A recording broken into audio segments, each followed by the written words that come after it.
எண்ணற்ற ஞானிகளும் சித்தர்களும் யோகிகளும் அவதார புருஷர்களும் அவ்வப்பொழுது உலகில் தோன்றி மக்களின் துயர் நீக்கி இறைநிலை வழிகாட்டிவிட்டு சென்றிருக்கிறார்கள்.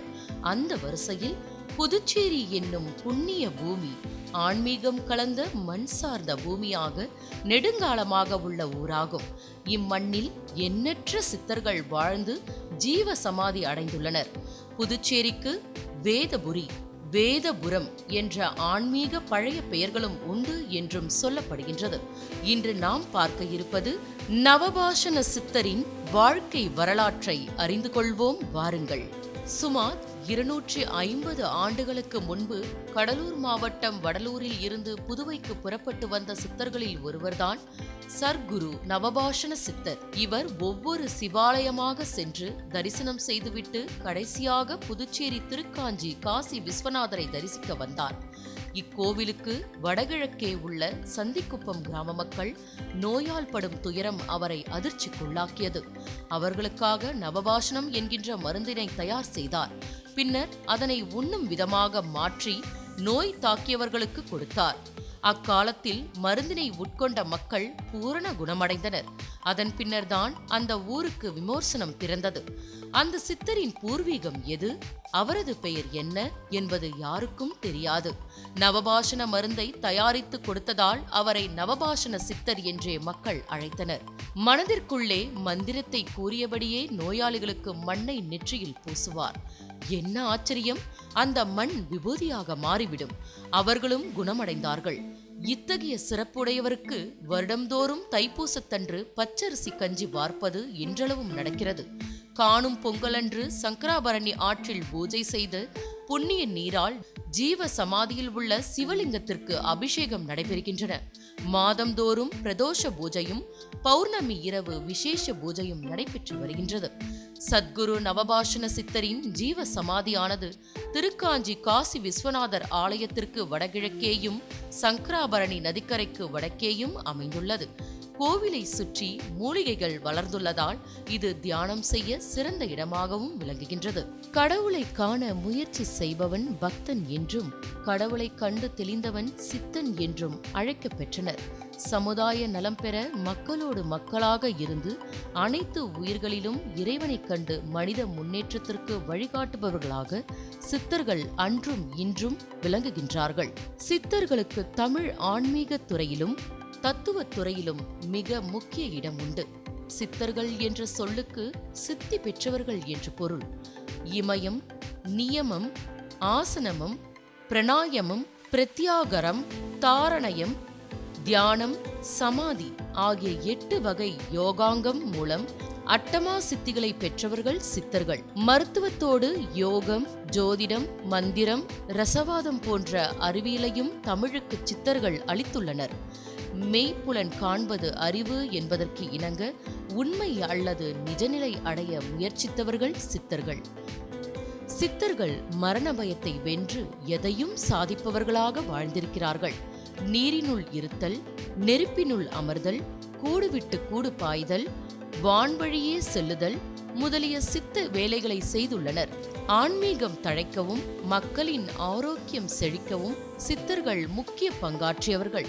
அவர்கள் தத்துவ நெறியிலும் மருத்துவ துறையிலும் பல நூல்களை இயற்றியுள்ளனர்.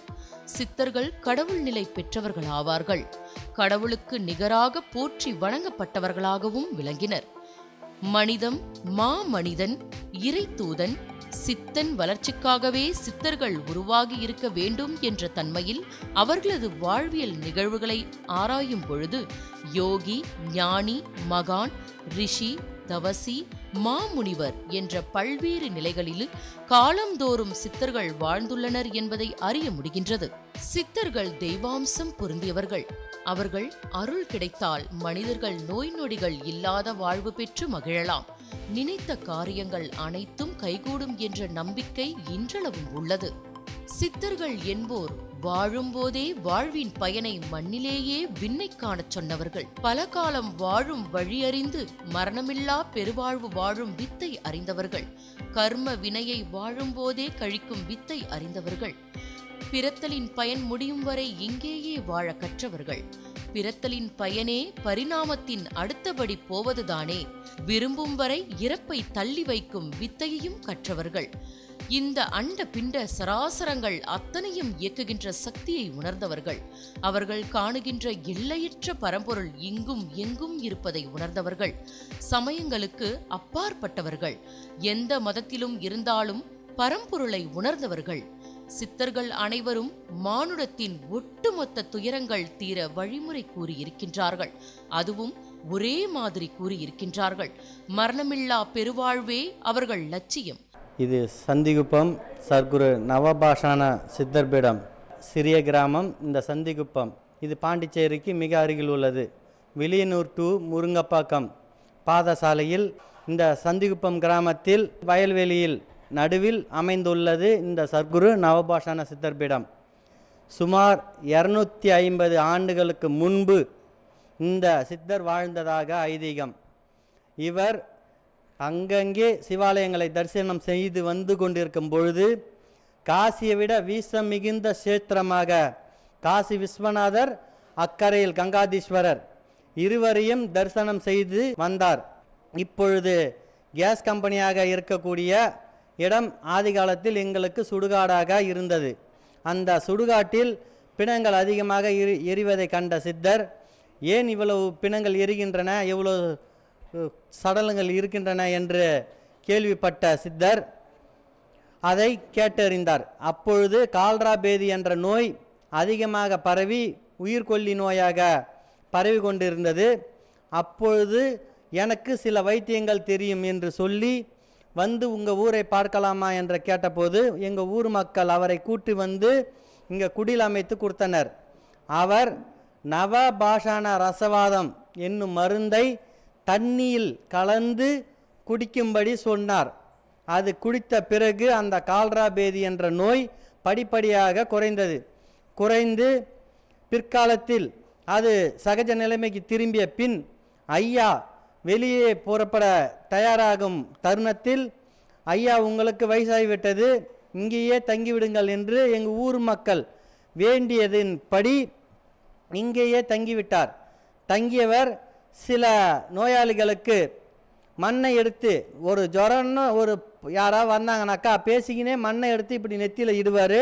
அது விபூதியாகி அந்த அவர் அன்னைக்குள்ளே குணமாகவும் இது அற்புதங்கள் நடந்துள்ளது. இங்கு வந்து குஷ்டரோகி என்று சொல்லக்கூடிய நோய் குணமானதாகவும் ஐதீகம் உள்ளது. விஷக்கடி, பாம்பு விஷக்கடியெல்லாம் கடித்து உயிர் பழிச்சவங்களும் இருக்கிறாங்க.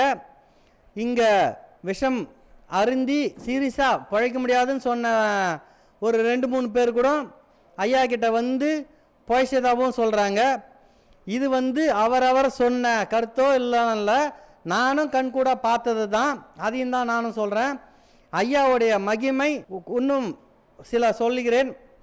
இவருக்கு தைப்பூசத்தன்று கஞ்சி படைப்பது ஒரு அற்புதமான நிகழ்ச்சி. எங்கள் ஊரில் ஓட்டுக்கார மூடுன்ற ஒரு குடும்பம் இன்னமும் அந்த தலைமுறை இருக்கிறது.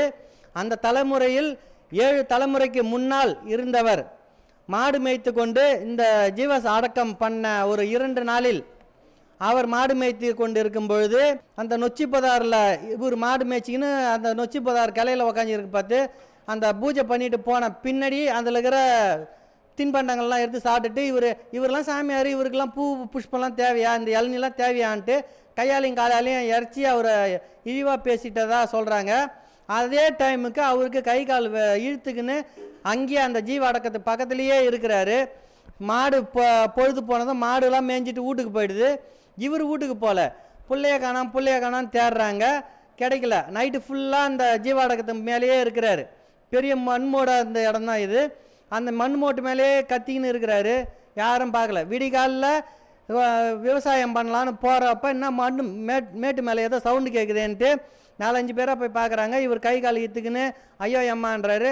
என்னான்னு கேட்க பார்த்து அவர் உண்மையை சொல்லி ஆகணுமேன்ட்டு இந்த மாதிரி நான் திட்டிட்டு இவர் கை காலை இல்லை இதெல்லாம் கழிச்சிட்டேன், கழிச்சில் இருந்து எனக்கு கை கால் விளங்கலான்னு தான் அவங்க குடும்பத்தாரெல்லாம் இருந்து ஐயா சாமியாரப்பா எங்கள் புள்ள ஏதோ தெரியாமல் புள்ள பண்ணிட்டுன்ட்டு அந்த அடக்கத்தை வந்து இருந்த மண்ணை எடுத்து உடம்பு ஃபுல்லாக பூசுகிறாங்க. பூசி அந்த குணமாகறதுக்கான இதில் வேண்டிக்கினதில் 3 நாளில் குணமாயிடுது. அந்த 3 நாளில் அவருக்கு வேண்டுதல் பண்ணுறாங்க. அதுதான் தைப்பூசம். தைப்பூசம் வந்து வள்ளலாருக்கு ஜோதி தரிசனம் சொல்லுவாங்க. எங்கள் ஊரில் ஐயாவுடைய கிருபை அன்னைக்கு காட்டுறதுனால இவருக்கு கஞ்சி வச்சு படைக்கிறோம். இப்போ வந்து பச்சரிசி கஞ்சி, அந்த காலத்தில் வந்து தெனை வரகு சாமை அந்த மாதிரிலாம் அந்த கஞ்சி தான் வச்சு படைச்சிருந்தாங்க. இப்போ இருக்கிற காலகட்டத்துக்கு இப்போ பச்சரிசி கஞ்சி அன்னதானம் அந்த மாதிரி போட்டுன்னுக்கிறோம்.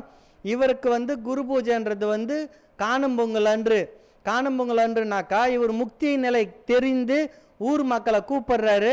இந்த நவபாஷான ரசவாதத்தை யாராவது கற்றுக்குங்கன்னு சொல்கிறாரு. யாருமே முன் வரல. ஏன்னா சாமியாராக போகணும், துறவியாக போகணுன்னா அந்த குடும்ப இதில் இல்லறத்தில் இருக்கக்கூடாதுன்றதுனால யாரும் பயந்துக்குன்னு பிள்ளைங்களை அனுப்பலை. அவருக்குள்ளே தன்னோட இதை மந்திரத்தை வந்து கஞ்சி கேட்டுக்கிறாரு. அப்போ ஒரு பல்லாவில் தென்னை கஞ்சி அந்த மாதிரி எடுத்துன்னு வந்து வச்சுக்கிறாங்க. அந்த இதில் செப்பு தகடில் மந்திரம் எழுதி வச்சு மந்திரம் சொன்னார். அந்த செப்பு தகடு அந்த கஞ்சியில் கரைஞ்சிதான் சொல்கிறாங்க. அதை தனக்குள்ளே ஆட்கொண்டு சொல்கிறாரு, என்னை வந்து இந்த ஊர்லேயே மேடான பகுதியில் வந்து என்னை ஜீவாடக்கம் பண்ணுங்க, என்னை வந்து அந்த இடத்துல வச்சு நீங்கள் பூஜை பண்ணுங்கன்னு சொல்லிவிட்டு அவரோட உடம்பு சரீரம் அசையா நிலையில் இருக்கும்போது அவர் எடுத்துன்னு வந்து இந்த இடத்துல வந்து ஜீவாடக்கம் பண்ணதான் சொல்கிறாங்க. அதுதான் இந்த இடம். இன்னமும் பார்த்தீங்கன்னாக்கா இந்த ஜீவசமாதி பார்த்தீங்கன்னா கொஞ்சம் ஹைட்டாக இருக்கும். இது பெரிய மண்ணு மூட்டிலேருந்து கரைச்சதுனால கீழே தரை வைக்கக்கூடாதுன்றதுனால கொஞ்சம் ஹைட் ஏற்றி வச்சுருப்போம். எந்த ஜீவ சமாதியிலும் இல்லாதது ஒன்றுனாக்கா மூலஸ்தானம் மூடப்படும் ஐதீகம் இங்கே கிடையாது. ஏன்னா எந்த ஜீவ சமாதியில் போனாலும் சாமியை பார்க்க முடியாது, சாமியை பார்க்கவே முடியாது, நட சாத்திட்டு இருப்பாங்கன்னுவாங்க. இவரை 24 மணி நேரமும் பார்க்கலாம். ஏன்னா வெளியில தான் இருக்கும் ஜீவ சமாதி. அதனால தான் இவருக்கு வந்து ஒரு டாக்டரை போயிட்டு எப்பயுமே 24 மணி நேரம் ஒரு டாக்டரோட கதவை திறக்கலான்ற மாதிரி இவர் வந்து ஒரு வைத்தியர்ன்றதுனால ஓப்பன் பிளேஸ்லேயே இருக்கிறாரு. இவரை வந்து 24 மணி நேரமும் தரிசனம் பண்ணக்கூடிய இதில் இருக்கிறாரு. இயற்கை சூழல் இருக்கிறதுனால அமைதி வேண்டி விரும்பி வர்றவங்களுக்கு இது அற்புதமான இடமா இருக்கும். விவசாயம் பச்சை பசேன்னு இருக்கும், பக்கத்தில் மூலிகை மரம்லாம் இருக்கும், மூலிகை காற்று வரும். இங்கே வந்து யாரும் அதிகமாக ரஷ் வராது. அதனால் தியானம் பண்ணுறதுக்கு முக்கியமான இடமா இருக்கும். அதனால் இந்த ஜீவா சமாதி பார்த்திங்கனாக்கா திருக்காஞ்சி காசி விஸ்வநாதருக்கு இப்போ மாசி மக தீர்த்தவாரி நடக்கக்கூடிய திருக்காஞ்சி காசி விஸ்வநாதருக்கு நேர்பார்வையில் இருக்கிற சித்தர், அந்த கோயிலுக்கும் நேர்பார்வையில் இருக்கிற சித்தர். இவர் அற்புதமான சித்தராக காசியை விட வீசம் மிகுந்த 1.5 மடங்கு வீசம் மிகுந்த ஸ்தலம் பார்த்தீங்கன்னாக்கா பிரம்மாவுக்கே தோஷம் நிவர்த்தியான ஸ்தலம் அந்த காசி விஸ்வநாதர் ஸ்தலம். அதற்கு நேர்பார்வையில் இருக்கிற சித்தர் இவர். நவபாஷானன்றதுனால இவர் வந்து பழனி சித்தர் 18 பேர் சொல்லுவாங்க. போகர், புலிப்பாண்டி சித்தர், பாம்பாட்டி சித்தர் அந்த மாதிரிலாம். அதுக்கு உபசித்தர்கள் 88 பேர் இருப்பாங்க. அந்த உபசித்தர்கள் தான் அங்கங்கே சித்தராக கோயில் கொண்டு இருக்காங்க. அதில் ஒரு சித்தர் தான் இவர். அதனால தான் இவருக்கு நவபாஷானத்தில் எங்கள் ஊரில் வைத்தியம் பானதுனால நவபாஷான சித்தர். பக்கத்தில் வண்ணார பரதேஸ்வரர் சித்தர், அதுக்கு அண்ணாண்ட தேங்காய் சித்தர், ராம் பரதேசி, மெய்ஞான சித்தர், சன்னியாசி அப்பர், லியோமா சாமிகள், இந்த மாதிரி கங்காதார சாமிகள், சதாசிவ சாமிகள், அந்த மாதிரி 18 சித்தர்கள் இந்த சிவாலயங்களை சுற்றி 4-5 சிவாலயங்களை சுற்றியே திருவேணீஸ்வரர், கோகிலாம்பிகை, திருக்காமேஸ்வரர், அந்த மாதிரி சிவாலயங்களை சுற்றி 18 சித்தருக்கு மேலே இங்கே இருக்கிறாங்க. பாண்டிச்சேரியில் 50க்கும் மேற்பட்ட சித்தர்கள் இருக்கிறாங்க. புண்ணிய பூமியான இந்த புதுச்சேரிக்கு வந்தீங்கன்னாக்கா சித்தர் தரிசனம் மிகவும், திருவண்ணாமலையில் எப்படி சித்தர் அதிகமோ அதேமாரி அதுக்கு நிகராக பாண்டிச்சேரியில் ஊறப்பட்ட சித்தர் இருக்காங்க. சித்தரை தரிசனம் பண்ண வர பார்த்து இந்த நவபாஷான சித்தரையும் தரிசனம் செய்யலாம். சித்தர்களின் ஒரே குறிக்கோள் இறை உணர்ந்து இறையுடன் கலக்கும் வரை மூப்பை தள்ளி வைத்து நோய் இல்லாமல் இதே உடம்பை மரணமில்லாமல் தான் விரும்பும் வரை வாழும் மார்க்கம் அறிந்து அதை மக்களுக்கும் அறிவித்தவர்கள்தான் சித்தர்கள். சித்தத்தில் சிவனை கொண்டு அவனோடு கலந்தவர்கள் சித்தர் என்பார்கள். இயற்கையோடு இயற்கையாக வாழ்ந்து இயற்கை முற்றிலும் அறிந்தவர்களே சித்தர்கள். அழிவில்லாதவர்கள், அரூபராக பல ஆயிரம் ஆண்டுகளாக வாழ்பவர்கள் சித்தர்கள். சித்தன் போக்கு சிவன் போக்கு என்பார்கள். சித்தர்கள் காற்றில் கலந்திருப்பார்கள். சித்தர்கள் தாம் விரும்பியவர்களுக்குத்தான் காட்சி கொடுப்பார்கள். சித்தர்கள் வழிபாடு சித்தர்கள் பற்றி தெரிந்து கொள்ள ஆர்வம் காட்டுபவர்கள், சித்தர்களின் தரிசனம் கிடைக்காதா என ஏங்குபவர்களும் இருக்கின்றார்கள். சித்தர்கள் ஜீவ சமாதிகளை தேடி தேடி அலைந்து தரிசனம் செய்பவர்களைப் போல் சித்தர்களின் தரிசனத்திற்காக தவம் கிடந்து ஏங்கி தவிப்பவர்களும் இப்பொழுது உண்டு. சித்தர்கள் சராசரி மனிதர்களிடம் இருந்து தங்கள் சிந்தனையால் தனித்தன்மையால் வேறுபட்டவர்கள். அவர்கள் மனித வாழ்வின் ரகசியத்தை அறிய முற்பட்டவர்கள். தங்களை உலக லவ்வீக வாழ்வில் இருந்து விடுவித்துக் கொண்டவர்கள். ஆசைகள் மற்றும் உறவுகளை துறக்க முயற்சிப்பவர்கள். தாங்களே தங்கள் வாழ்வியலை பகுத்தறிந்து நிலையான உண்மையை தேடுபவர்கள். மனித வாழ்வில் எல்லாமே மாயை என்று எண்ணுபவர்கள். மொத்தத்தில் வரும் காலங்களில் அனைத்து மதங்களை சார்ந்த அனைவரும் இன்புற்று வளமாக வாழ வேண்டும் என்பதே அவர்களின் நோக்கமாக உள்ளது. இந்த புதுச்சேரி அந்த காலத்தில் சித்தர் பூமின்னு அழைக்கப்படுறதுக்கான காரணம், இந்த புதுச்சேரியில் இருக்கிற இப்போ நம்ம கவர்மெண்ட் ஆஸ்பத்திரியிலே கூட பார்த்தீங்கன்னாக்கா ஓபி சீட்டு கொடுக்குற இடத்துல பார்த்தீங்கன்னா அகத்தியர் சிலை இருக்கும். அப்போ சித்த வைத்தியம் பண்ணதுனால தான் இந்த இப்போ நாகரிகமாக ஹோமியோபதி இந்த இதெல்லாம் சொல்கிறாங்க. இருந்தாலும் அப்போ சித்த வைத்தியம் பார்த்ததுனால தான் அகத்தியர் சிலை அந்த மருந்து கொடுக்குற இடத்துலையும் சரி, டாக்டர் நுழைவாயிலே அகத்தியர் சிலை பூஜை பண்ணி வச்சுருப்பாங்க. அதே மாதிரி நம்ம கோரிமோடு பார்த்திங்கனாக்கா அது ஒரு சித்தர் காடாக இருந்த இடம் தான் அது. இப்போ பெரிய மருத்துவத்துக்கு கோரிமோடு ஜிஹெச்னாக்கா இப்போ பெரிய ஆஸ்பத்திரியாக தான் திகழுது, டாக்டருங்க இருக்கிறாங்க. அப்போ சித்தர் குடில்னு சொல்லக்கூடிய இடமா தான் அந்த கோரிமோடு ஜிஹெச் இருக்கிற இடமும் ஜிக்மர் இருக்கிற இடமும் எல்லாமே இருக்குது. இப்போ பொட்டானிக் கார்டன் பார்த்திங்கனாலும் ஒரு மூலிகை தாவரம் இருந்த இடமா, அந்த மூலிகைகள்லாம் பறிக்கக்கூடிய சித்தர்கள்லாம் இந்த இடத்துல போனால் மூலிகை கிடைக்கும்னு இருக்கக்கூடிய இடம். புத்துப்பட்டு ஐநா கோயில், எங்கள் ஊரில் நீலாத்தம்மா கோயில், இது திருக்காஞ்சி காசி விஸ்வநாரால எல்லாம் காடுகள் நிறைந்த இடமா, அந்த சித்தர்கள் மூலிகைகளை பெருக்கக்கூடிய இடமா தான் இருந்த இடமா இருந்தது. வெள்ளைக்கார படையெடுப்பில் இந்த சித்தர் காடெல்லாம் என்ன செஞ்சாங்க, ஃபாரஸ்ட் இது டிபார்ட்மெண்ட் சொல்லி இருக்கிற காட்டு உள்ளே போனால் தானே இந்த சித்தர்கள்லாம் தழையெல்லாம் பிரித்து உயிரை காமந்து பண்ணுறாங்க. அவங்கள தடை பண்ணாக்கா இந்த வெள்ளைக்கார மெடிசன் உள்ளே வரும். இப்போ டாக்டருங்க இதில் நம்ம இருக்கிறோம். ஆனால் சைடு எஃபெக்ட் இல்லாத ஒரே வைத்தியம் பார்த்திங்கன்னா சித்த வைத்தியம் தான். அப்போ பாண்டிச்சேரியில் சித்த வைத்தியம் ஃபேமஸாக இருந்தது. சித்தர்களுடைய மகிமை பாண்டிச்சேரியில் அந்த காலத்தில் ரொம்ப ரொம்ப முக்கியமாக இருந்த இடத்துனால்தான் இங்கே சித்தர் வாழும் பூமியாகவே இருந்தது பாண்டிச்சேரி. இந்த பாண்டிச்சேரியில் வெள்ளைக்கார படையெடுப்புக்கு அப்புறம்தான் சித்தர்களுடைய வழிமுறைகள் மாறி போய் உள்ளதுனால சித்தர் ஜீவசமாதி மட்டும்தான் நம்ம இப்போ பார்த்துன்னுக்கிறோம். அதில் 50க்கும் மேற்பட்ட சித்தர் ஜீவசமாதி இந்த பாண்டிச்சேரியில் இருக்குது. புண்ணிய பூமியாக திகழத்தினால்தான் இந்த பாண்டிச்சேரிக்கு சுனாமி வந்த அப்போ கூட ஒரு பாதிப்பும் இல்லை. ஏன்னாக்கா அதுக்கான கட்டமைப்பில் இந்த பாண்டிச்சேரி 6 ஓடைகள் இருக்கிறதுனால கடல் தண்ணியை உள்வாங்கி மறுபடியும் ரிலீஸ் பண்ண கட்டமைப்பு இருந்ததுனால அந்த தொழில்நுட்பம் பாண்டிச்சேரியில் இருந்த ஒரே காரணத்தில் மட்டும்தான் இந்த சுனாமியால் பாண்டிச்சேரி இவ்வளோ பக்கத்தில் மிக அருகாமையில் இருந்தது, உயிர் சேதம் இல்லாமல் இருந்தது. இந்த சித்தர் பூமின்றது நீங்கள் பாருங்கள், இந்த சித்தர் பூமியில் சித்தர் எந்தெந்த இடத்துல இருக்குதுன்னு. ஒரு ஜலசமாதி தென்னம்பாக்கம் அழகர் கோயில் இருக்குது. அது இருக்கிறதுலே தமிழ்நாட்டிலேயே ஜலசமாதின்னு பார்த்தீங்கன்னா கையை ஊட்டி என்ற அளவுக்கு தான் இருக்குது. அதில் பாண்டிச்சேரியில் தென்னம்பாக்கம் அழகர் சித்தர் அந்த கோயில் இருக்குது. நீங்கள் பார்த்தீங்கன்னாக்கா இன்னும் பாண்டிச்சேரியில் இவ்வளோ சித்தர் இருக்காங்களான்னு நீங்கள் தெரிஞ்சுக்கலாம். இன்று மக்கள் மனதில் பக்தி பெருகுகின்றது. அனைத்து மத ஆலயங்களிலும் மக்கள் கூட்டம் நிறைந்து காணப்படுகின்றது. மக்கள் இறைவனின் அருளை வேண்டி ஆலயங்களுக்கு செல்கின்றனர். தங்களது பிரச்சனைகளில் இருந்து விடுபடவும் எதிர்காலத்தை வளமாக்கவும் சந்ததியினர் அனைத்து நலன்களையும் பலன்களையும் பெறுவதற்கும் ஏதேனும் ஒரு வழியில் தமது அடிப்படை பிரச்சனைகளை தீர்க்கவும் இவர்கள் கடவுளிடம் முறையிடுகின்றனர், பலனும் பெறுகின்றனர். ஜீவ சமாதிகளை நாம் எப்படி வழிபட வேண்டும்? முடிந்தவரை ரோஜா பூக்களால் கட்டப்பட்ட மாலை, ஊதுவத்தி, வாழைப்பழங்கள் அல்லது ஏதேனும் பழங்கள், அவரவருக்கு எது முடியுமோ அவற்றை கொண்டு வந்து ஜீவ சமாதிக்கு சமர்ப்பிக்க வேண்டும். ஜீவ சமாதி அடைந்த இடத்தில் முக்கியமாக தியானம் செய்தால், முன்னர் பல ஆன்மீகவாதிகளுக்கு ஜீவசமாதியான சித்தர்கள் நேரில் காட்சி அளித்துள்ளனர், அதேபோல் காட்சியளிக்க வாய்ப்புள்ளது என்றும் சொல்லப்படுகின்றது. பொதுவாக ஜீவசமாதியில் இருக்கும் ஆன்மீக நபர் உடல் அளவில் இறந்தபோதும் உடல் தாண்டிய நிலையில் சூட்சும அளவில் அங்கே செயல்படுவர்.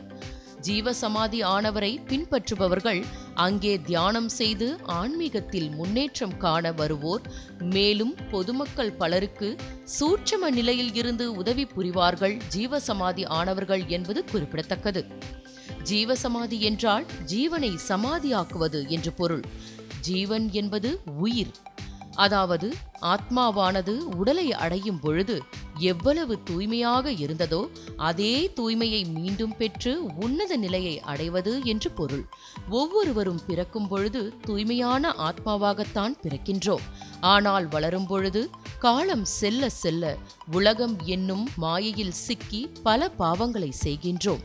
ஜீவ சமாதி என்பது உயிர் என்ற ஆத்மாவானது ஒரு உடலை தேர்ந்தெடுத்து அதில் சஞ்சரிக்கும் பொழுது எவ்வளவு தூய்மையாக இருந்ததோ அதே தூய்மையான நிலையை மீண்டும் அடைந்து பரமாத்மாவிடம் ஒருங்கிணைவது என்று அர்த்தம். இதை செய்வது என்பது சாதாரண விஷயம் அல்ல. தியானம், தவம், கடுமையான விரதங்கள் என கடுமையான மனநிலைகளை கடந்துதான் இந்த ஜீவ சமாதியை அவர்களால் அடைய முடியும்.